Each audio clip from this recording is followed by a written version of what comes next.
예수님께서 3년간 공생의 사역을 하시면서 예수님의 관심이 제자들에게 있으셨습니다. 왜냐하면 이제 제자들을 현장에서 가르쳐주고 또 보여주면서 또 어쩔 때는 직접 경험도 시키면서 제자들의 믿음이 자라나게 하시고 또 이후의 사역을 어떻게 해야 되는지 늘 알려주셨습니다. 오늘은 특별히 예수님께서는 베들레헴에서 태어나셨는데 어릴 때 이제 쭉 자라고 성장한 고향으로 이제 제자들과 함께 동행하는 것을 우리가 보게 됩니다.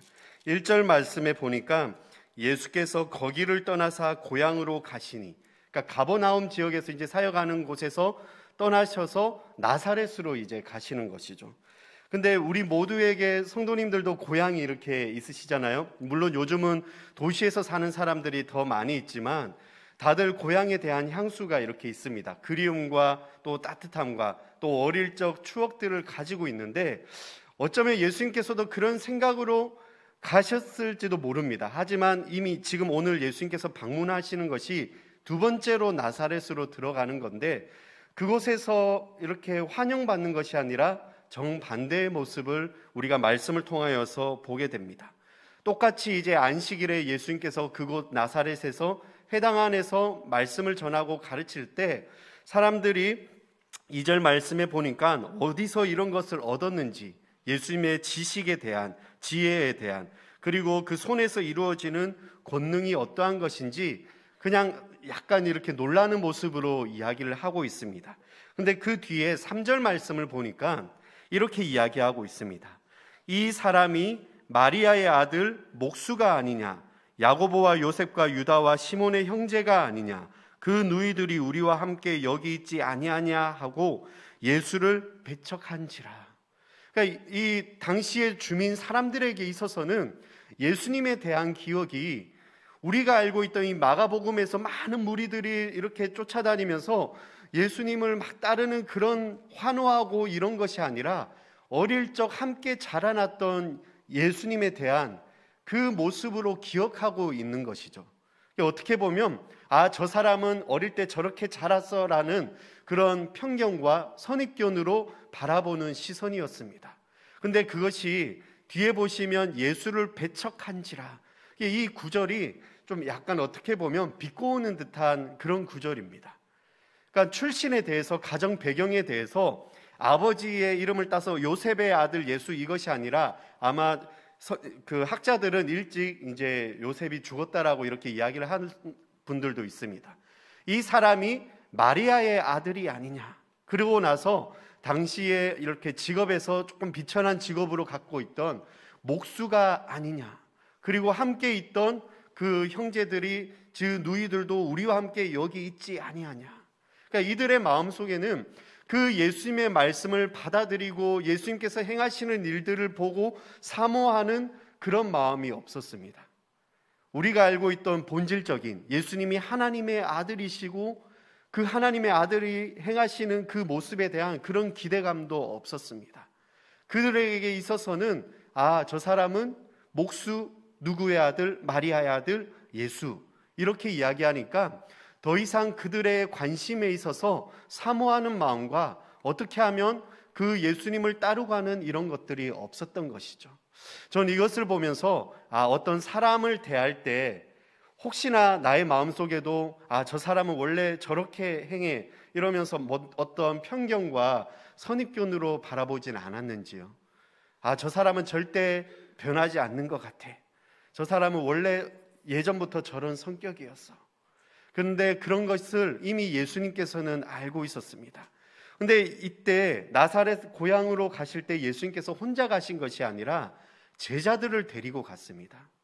제자들에게 있어서는 어떤 기대감이 있었을지도 모릅니다. 왜냐하면 늘 옆에서 예수님이 행하시던 모습을 보면서 많은 사람들의 그 반응과 호응을 받기 때문에. 그런데 오늘의 모습에서는 제자들도 놀라지 않았을까요?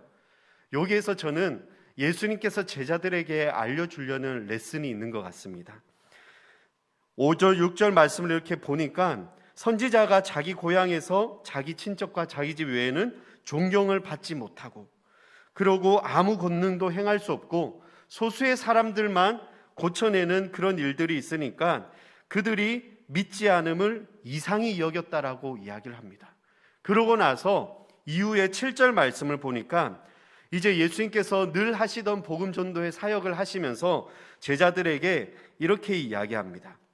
12제자를 불러서 두 명 짝을 지어서 그러고 더러운 귀신을 제어하는 권능을 주고 너희들이 이제 전도할 때는 이렇게 행하라고 13절까지의 말씀을 주면서 소명과 사명을 주시면서 내어 보내고 있습니다. 이 말씀을 보니까 전도하는 일에 오늘 고향에서 환영받지 못하는 것처럼 너희들도 소명을 가지고 전도를 하고 행하는 일들이 있지만 나처럼 배척당할 때도 있고 오히려 멸시당할 때도 있고 문전박대 당할 때도 있다라는 것을 미리 제자들에게 알려주는 것이죠. 우리 성도님들, 교회의 사명이 무엇입니까? 물론 우리가 예수님을 나의 구원자로 받아들이고 우리가 이곳에서 신앙생활을 열심히 해야 되지만 결국 마지막에 보면 복된 소식을 전하는 복음 전도의 사역의 사명을 갖고 있습니다. 우리가 알고 있는 이 기쁜 소식을 믿지 않는 영혼 구원을 위하여서 내 가족으로부터 친척으로부터 또 우리의 지역에 있는 이웃으로부터 많은 분들을 초대하고 전도해야 되죠. 근데 오늘날 전도하기가 쉽지가 않습니다. 물론 예전에도 어려웠었습니다. 하지만 그들에게 다가갈 때 처음부터 기다리고 있었습니다. 어서 오십시오 하고 환영했을까요? 어쩔 때는 한 번 가는 것이 아니라 여러 번 찾아갈 때도 있고 한 사람의 영혼을 예수님께로 초대하기 위하여서 이 소식을 전하기까지 많은 시간이 들었을 때도 있습니다.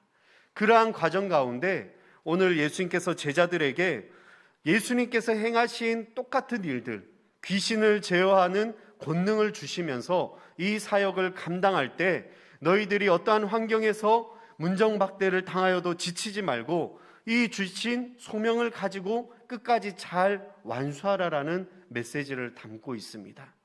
오늘 새벽을 깨우면서 우리가 시작할 때 하나님께서 나에게 주신 사명을 가지고 또 내가 많은 사람들을 대할 때 오늘 고향에서 예수님을 바라보는 시선이 아닌 편견의 시선으로 내가 사람들을 대하는 것이 아니라 어제 제가 수요 때 말씀드렸던 사랑하는 마음으로 또 그 사람을 바라보면서 예전의 모습이 아닌 새로운 사람이 된 그런 시선으로 바라보면서 오늘 하루를 감사함으로 시작하셨으면 좋겠습니다. 그리고 이후에 예수님께서 제자들에게 짝을 지어서 이제 두루 이렇게 보낸 것처럼 우리에게도 주신 하나님의 사명이 있습니다. 이제 벌써 2021년도도 마지막 달입니다. 한 2년 작년부터 코로나 때문에 우리의 삶이 여러 가지로 막혀 있습니다. 하지만 그 가운데 그것에서 주저하고 좌절하는 것이 아니라 우리 교회에게 주신 사명을 붙잡고 저와 우리 성도님들이 힘써 달려가시는 주님 주신 소명에 힘입어서 나아가시는 귀한 우리 성도님들 되시길 축복합니다. 기도드리시겠습니다.